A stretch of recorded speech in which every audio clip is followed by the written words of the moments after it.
Sigo mi conversación con Emilio Álvarez y Casa, senador. Gracias, Carlos, por seguir aquí. grande gusto.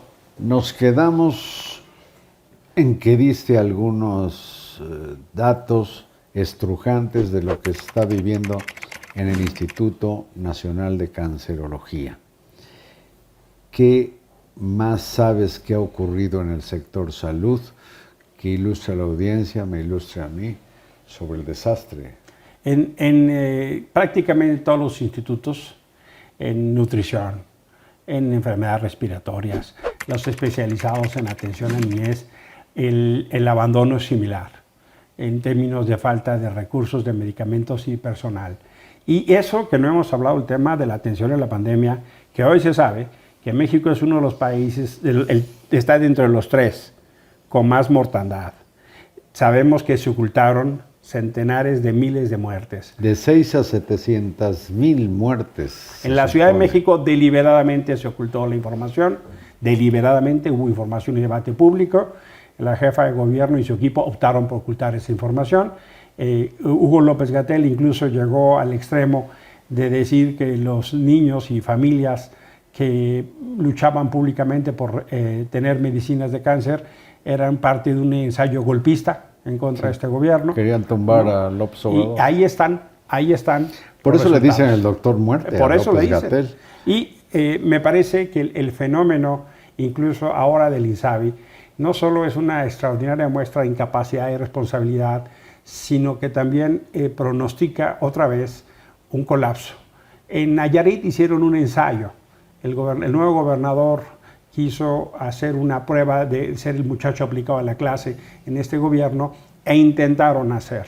El saldo a un año de la prueba experimental es que el desastre es mayor. Pues ya lo cuentan como uno de los logros de lo que le llaman IMSS Bienestar y ya sumaron con Michoacán 10 estados. En Michoacán, donde por cierto, hace 15 días, el presidente llegó a decir que aunque hubiera burlas por decir que el Sistema Público de Salud de México lo dejará como el de Dinamarca, se corrigió y dijo, va a ser mejor.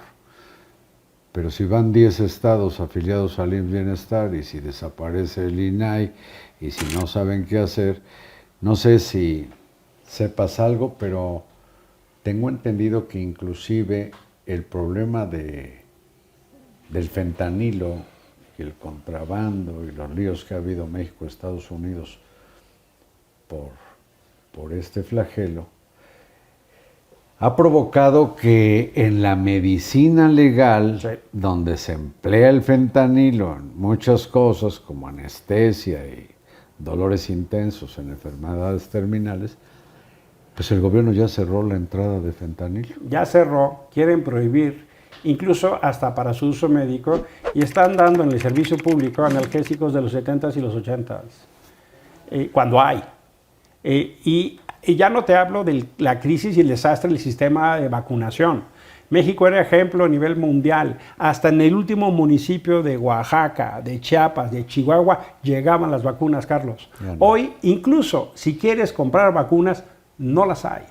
Porque hay ciertos medicamentos que requieren comprarse con anticipación, licitaciones globales, internacionales. Sí, no están en un almacén. No van a la farmacia y denme, por favor, 5 millones de vacunas. Sí, sí, sí. No las hay así. Voy al almacén. Los laboratorios las producen exprofeso a pedido, de la demanda. Con años anticipados. Y con anticipación. Y lo que era un ejemplo, incluso de ese sistema de igualación, para que niños pobres, niñas pobres y ricos tuvieran todos el mismo esquema, está hecho un desastre. Las peticiones que yo recibo en el Senado para personas que dicen, por favor, ayúdenme a conseguir vacunas para mis nietos, no tienen precedente. Y algo similar, y acompaño en los términos lo que decías, pasó con la apuesta de seguridad. Este gobierno ha recibido el mayor respaldo institucional y legislativo que ningún otro. Ya hubiera querido Felipe Calderón o Enrique Peña Nieto tener o haber tenido el respaldo que se le dio a López Obrador. Congreso. En el Congreso me refiero. Para militarizar. Para dar instrumentos en materia de seguridad. Creamos la Guardia Nacional. Convenimos que se requería una Policía Nacional, pero convenimos que a través de un pacto de Estado que se reflejó en una reforma constitucional que todo mundo votó a favor, fue esencialmente para poder brindar seguridad a la población. Hoy lo que tenemos es más homicidios, tenemos más secuestros, la Guardia Nacional se utiliza para perseguir y patear migrantes y no hay correspondencia entre el tipo de delitos, la ocurrencia de delitos y la presencia de la Guardia Nacional.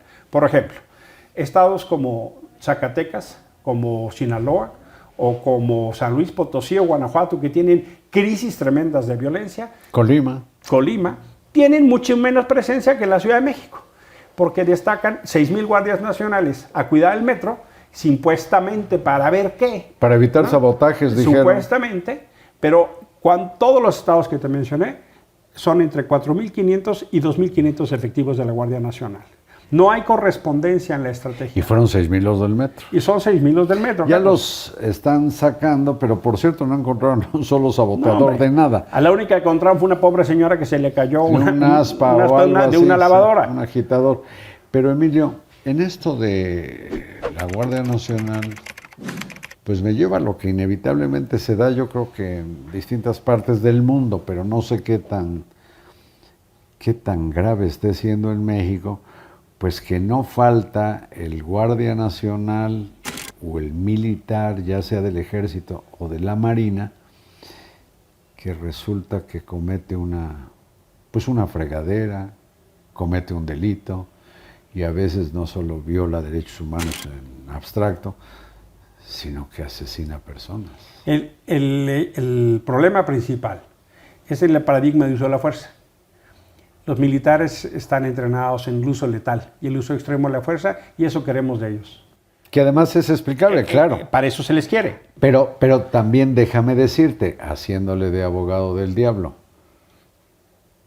yo creo que es positiva la idea de que las nuevas policías sean entrenadas con lo que es la disciplina militar, el sentido del honor, no sé, aunque estén bajo la férula civil. ¿Estoy bien o mal? Yo acompaño. Mi tema es esencial. De hecho, cualquier policía en el mundo, pues algo de militar tiene, aunque sea la pistola. Requiere disciplina, requiere valores, requiere formación. El problema es el paradigma del uso de la fuerza.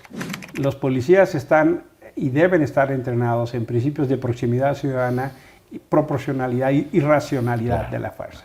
Esa es la gran diferencia, Carlos. Mira, a un militar lo primero es el alto ahí. El alto ahí, si no te vienes te va a disparar.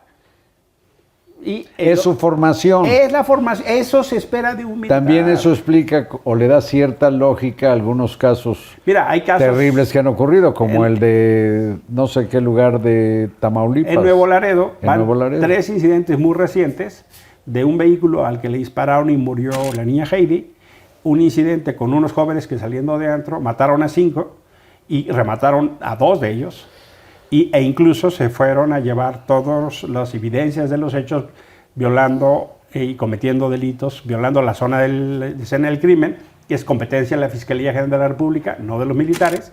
Y recientemente, un nuevo incidente donde muere un adulto mayor, una joven embarazada de 15 años y 8 meses, y también murió el bebé.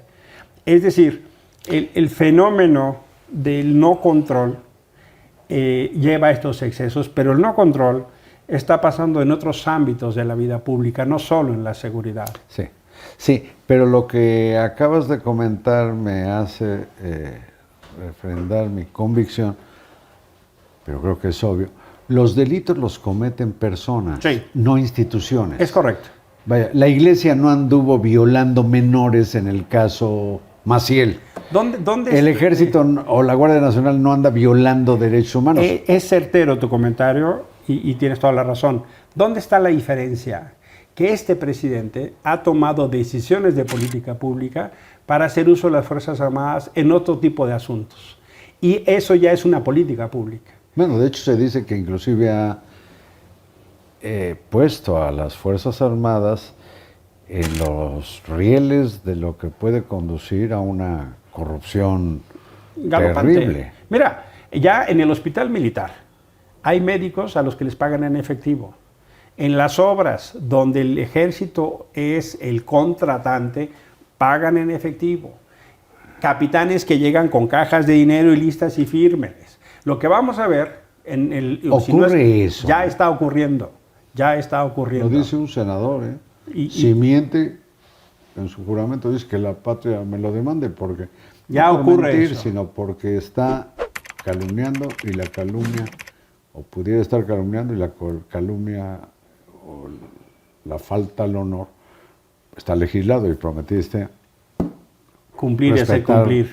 la Constitución y las leyes. Y no solo eso, el fenómeno de la opacidad en las compras, el fenómeno de la discrecionalidad, el abuso del concepto de seguridad nacional. Ya llegamos al extremo, no solo del estado de excepción salarial que tiene el general secretario y el almirante secretario que gana más que el presidente, sino hasta de que se paga sus vacaciones con toda mi familia. Yo no tengo problema que el general secretario tome las vacaciones que quiera, que se le cuide y que se le proteja, eso está muy bien, pero ya es un exceso que le paguemos las vacaciones a la familia, ¿no? Eso me parece absolutamente un exceso. Y claramente va a haber un fenómeno de una nueva clase empresarial vinculada al ejército. Va a haber un fenómeno, hoy está pasando ya, de un cogobierno, de una redefinición del pacto cívico-militar en el pacto de Andrés Manuel López Obrador con las Fuerzas Armadas. El caso del general Cienfuegos es solo una manifestación de ese pacto. Pero lo que estamos viendo es el estado de excepción presupuestal que les lleva a que, por ejemplo, el año pasado, las Fuerzas Armadas en algunos rubros recibieron más del 25% de lo que pidieron. Cuando hay ámbitos de la vida pública, por ejemplo, becas para estudiantes, protección del medio ambiente o adquisiciones de medicinas. Que han recortado todo. Que han recortado todo. Pero Emilio, mientras a un ex alcalde de una demarcación en la Ciudad de México lo meten a la cárcel por supuestos actos de corrupción, pues ya ves el caso, el director del Instituto Nacional de Migración está sorteando una acusación que lo implica en la muerte de 40 migrantes en la cárcel que se quemó en Ciudad Juárez, y puede sortear su caso en libertad. Yo creo que habrá otras oportunidades, Emilio, para que sigamos exprimiendo la naranja de los derechos humanos. No hemos entrado al tema migratorio. Nos queda dependiente. ¿Te parece? Por supuesto. Gracias, senador Emilio Álvarez y Grande Casa. alegría. Muchas gracias a ustedes y buenas noches.